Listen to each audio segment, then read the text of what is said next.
বিছানাকান্দি সম্পূর্ণটা এক্সপ্লোর করব। বিছানাকান্দি জায়গাটা কিন্তু অনেক সুন্দর। সিলেটে বিছানাকান্দি ছাড়াও অপূর্ব অনেক সুন্দর সুন্দর জায়গা আছে। মাইক্রোফোনটা হারাই গেছে, যার ফলে ভয়েস ঠিক মতো আসবে কিনা জানি নেই।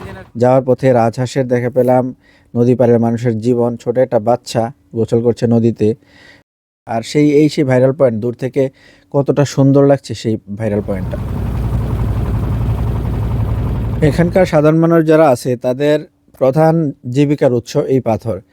আর দূরের মেঘালয় রাজ্যের পাহাড়গুলো যে কি সুন্দর লাগছিল যাওয়ার পথে। মেঘালয় রাজ্য থেকে বিয়াসা নদীটা কতটা সুন্দর দেখেন। আর সিলেটের প্রত্যেকটা স্পট, জাফলং, বিছানাকান্দি এবং সাদা পাথর, এরকম পাথরের সাম্রাজ্য সব জায়গায়। পাহাড় থেকে বেয়ে আসা যে নদী, মেঘালয় রাজ্যের হয়তোবা কোনো ঝর্ণা থেকে আসছে। এই নদীর পানি কতটা ক্রিস্টাল ক্লিয়ার। পাহাড়ে ঝর্ণার পানি দিয়ে সেরকম একটা পানি, এই পানি পানও করা যাবে আমার মনে হয়, কারণ এটা পাথর বেয়ে আসছে তো ফিল্টারিং হয়ে আসছে সেই পানি।